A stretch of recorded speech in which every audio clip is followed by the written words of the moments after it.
I still remember the silence before there was a nation called the United States.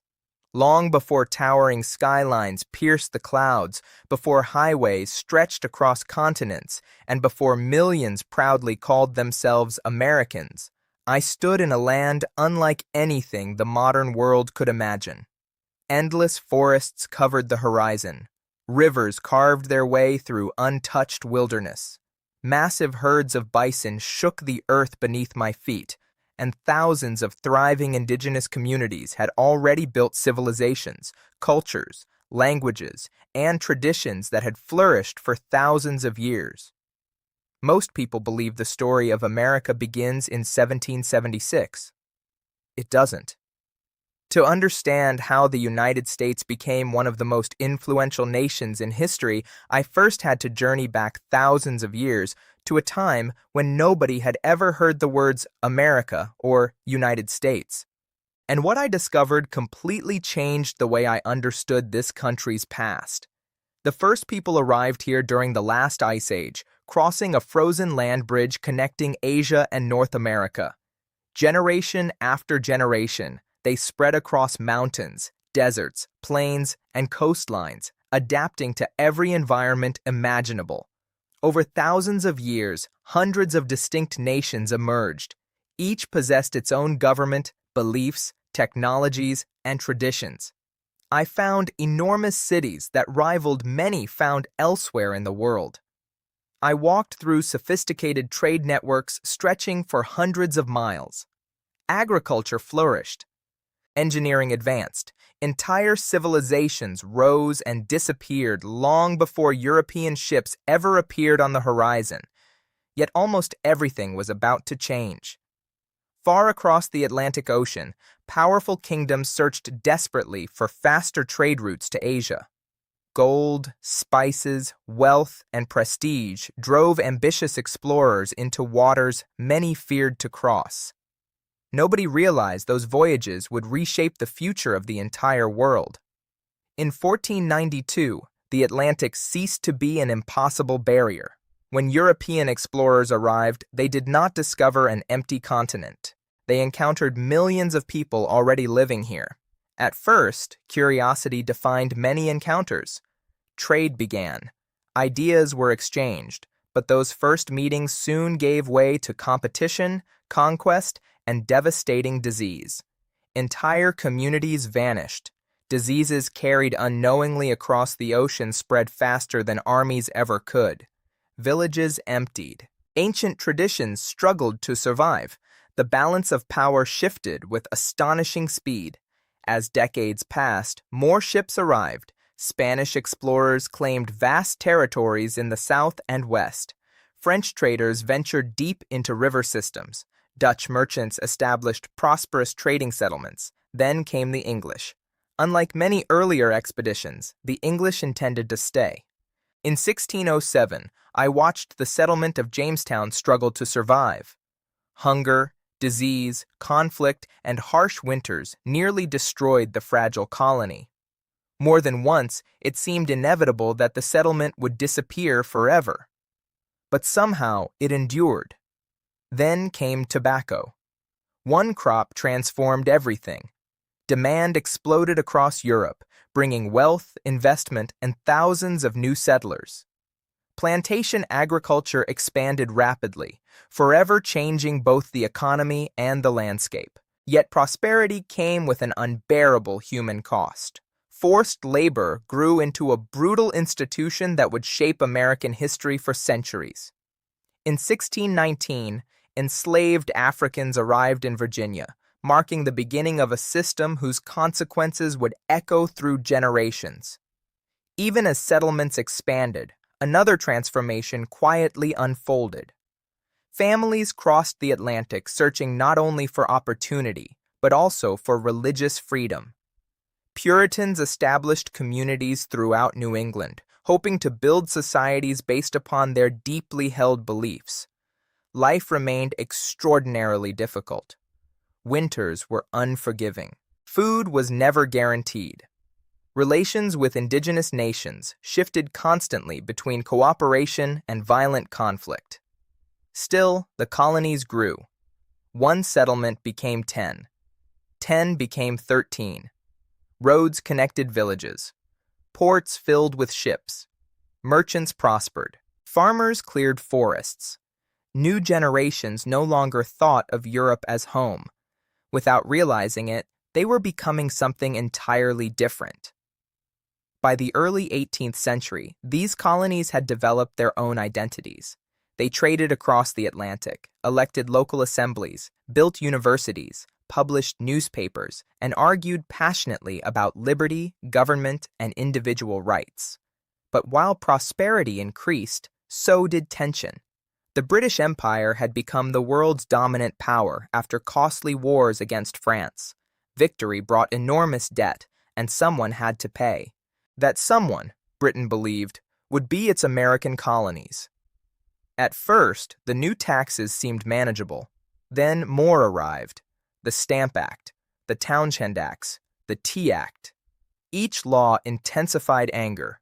Colonists insisted they deserved representation before taxation. British officials insisted Parliament possessed complete authority. Neither side intended to back down. I could feel the atmosphere changing. Conversations in taverns became political debates. Merchants organized boycotts. Pamphlets spread revolutionary ideas faster than officials could suppress them. Ordinary citizens began asking an extraordinary question. What if loyalty to the British Crown was no longer worth the price? No one yet understood that within only a few years, 13 scattered colonies would challenge the most powerful empire on Earth. And once the first shots were fired, there would be no turning back. The uncertainty lingered in the air like the smoke from a dying campfire.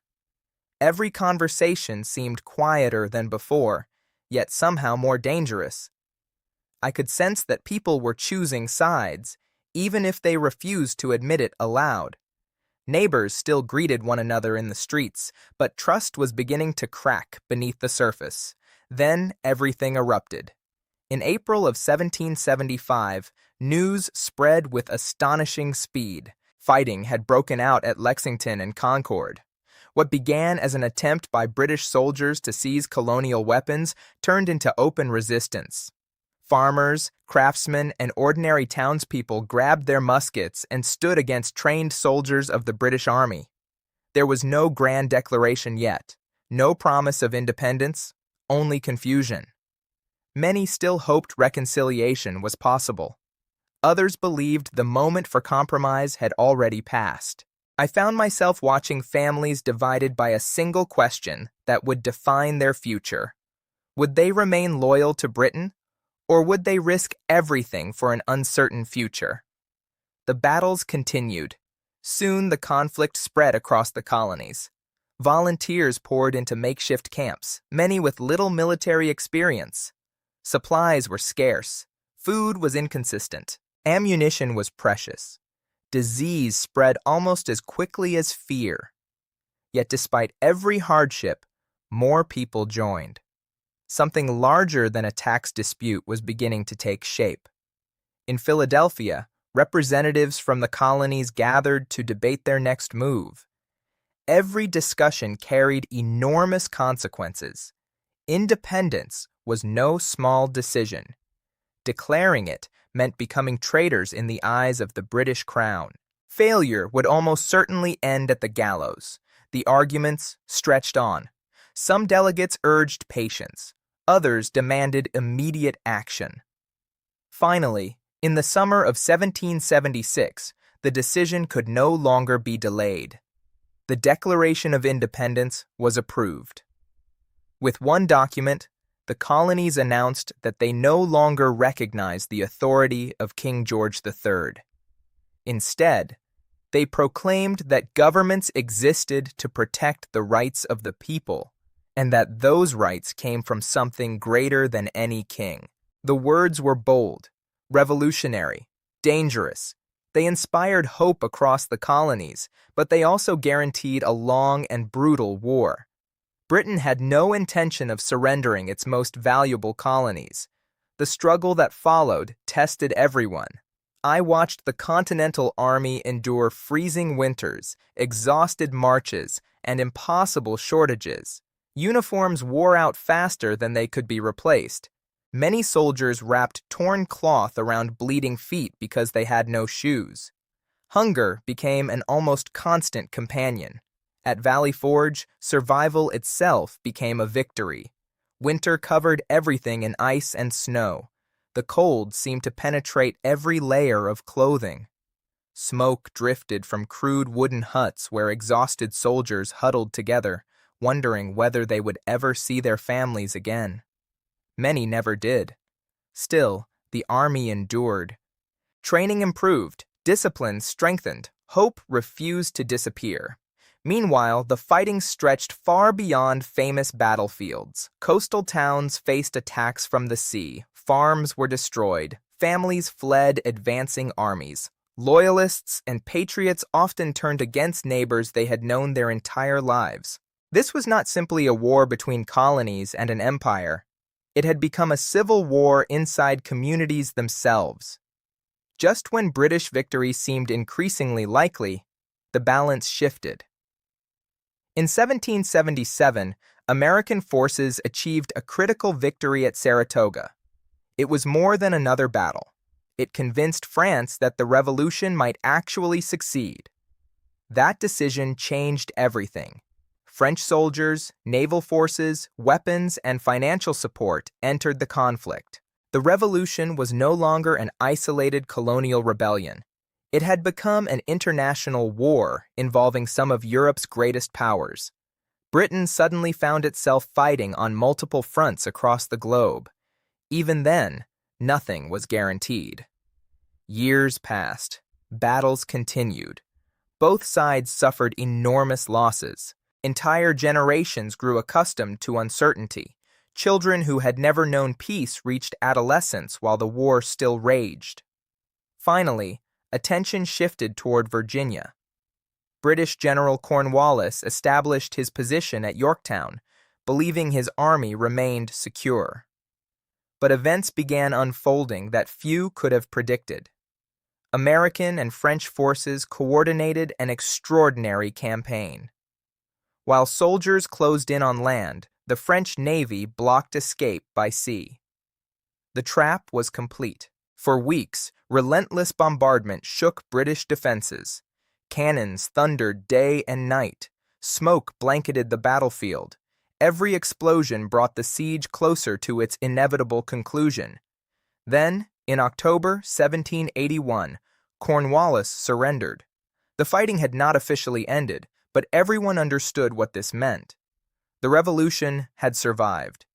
Years later, the Treaty of Paris formally recognized the independence of the United States. The impossible had happened. A collection of former colonies had defeated the world's most powerful empire. Celebrations swept across the new nation. But beneath the victory lay an uncomfortable reality. Winning independence had been difficult. Building an entirely new country would prove even harder. There was no proven blueprint, no king, no central government strong enough to unite 13 very different states. Debt weighed heavily on the young nation. The economy struggled. Political disagreements intensified almost immediately. Leaders who had stood together during war now argued fiercely about what kind of country they had actually created. Some feared a powerful national government. Others feared chaos without one. The revolution had answered one question. It had created dozens more. As debates grew louder and divisions deepened, I realized the greatest challenge facing the United States was no longer defeating Britain. It was discovering whether this fragile experiment in self-government could survive its own freedom. Freedom was finally mine, but almost immediately I realized something unsettling. Winning a revolution was one challenge. Building a nation capable of surviving it was another entirely. The Articles of Confederation, my first attempt at governing myself, sounded promising on paper. In reality, they left the central government too weak to solve many of the problems threatening the young republic. States argued over borders, trade, and taxes. Debt from the Revolutionary War continued to grow. There was no effective way to raise revenue or enforce national decisions. For a moment, it felt as though everything I had fought for might unravel before my eyes. Then came a meeting that would quietly shape the future of the country. In 1787, delegates gathered in Philadelphia with the intention of improving the existing government. Instead, they chose to create something entirely new: the United States Constitution. Every word mattered. Every compromise carried enormous consequences. How much power should belong to the federal government? How much should remain with the states?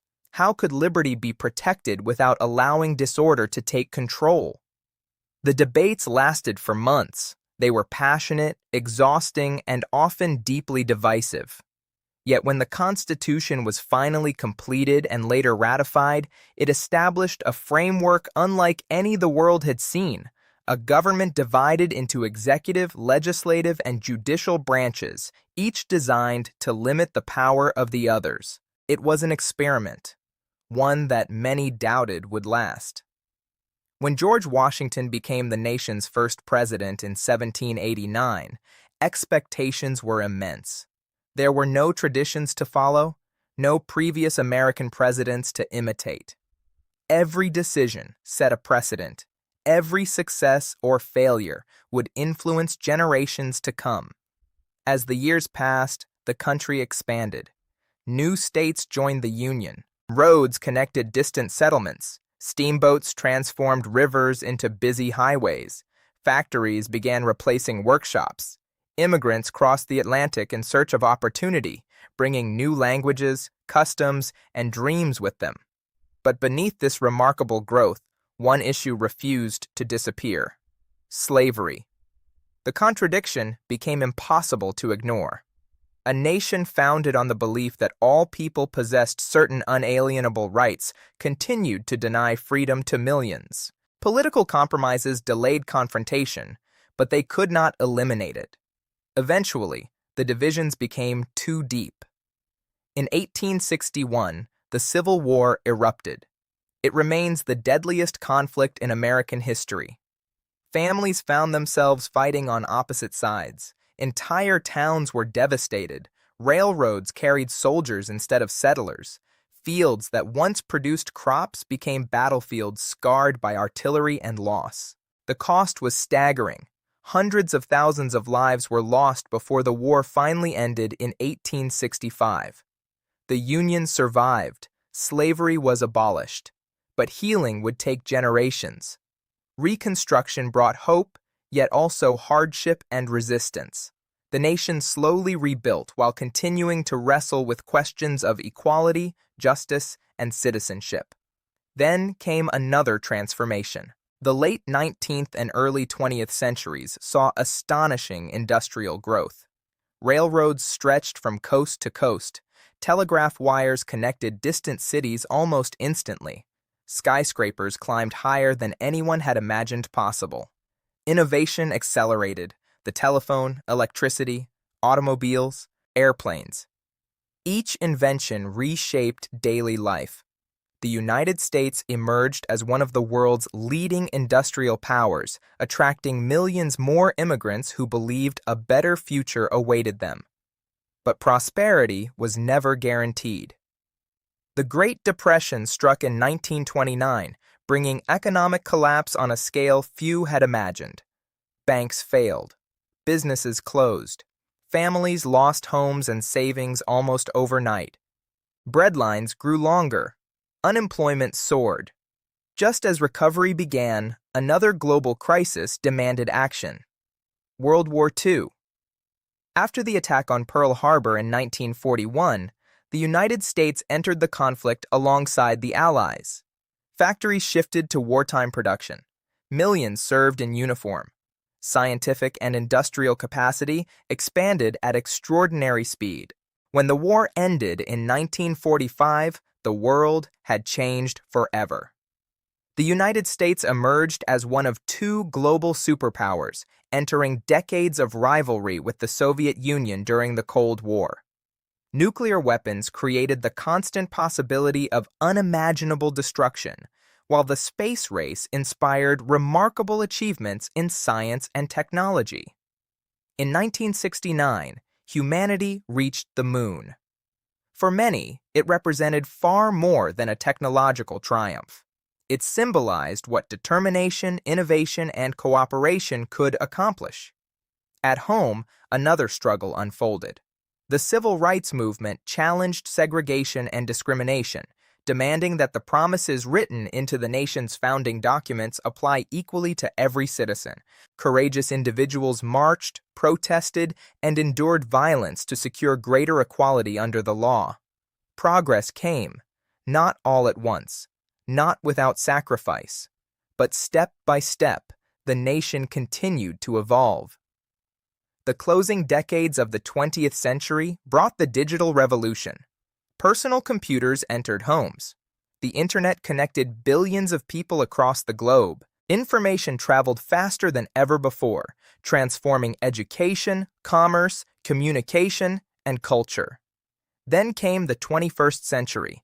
The terrorist attacks of September 11, 2001 reshaped national security and foreign policy.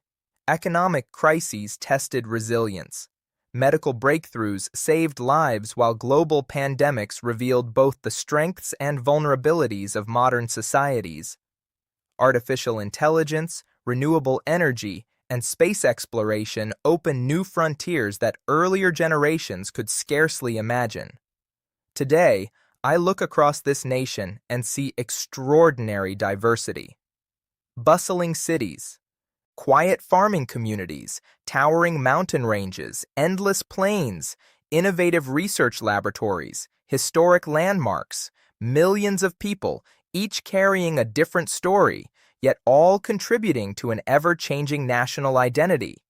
The history of the United States has never been a straight path. It has been shaped by remarkable achievements and painful failures, by moments of unity and periods of deep division, by courage, innovation, conflict, resilience, and constant reinvention. Perhaps that is what makes this story so compelling. The United States was never built in a single moment, nor by a single generation. It has been created, challenged, repaired, and reimagined by countless people over centuries, each leaving an imprint on the nation that followed. And that journey is far from over. Because history is never just about the past. With every new generation, another chapter begins, and somewhere, someone is already writing the next page of the American story.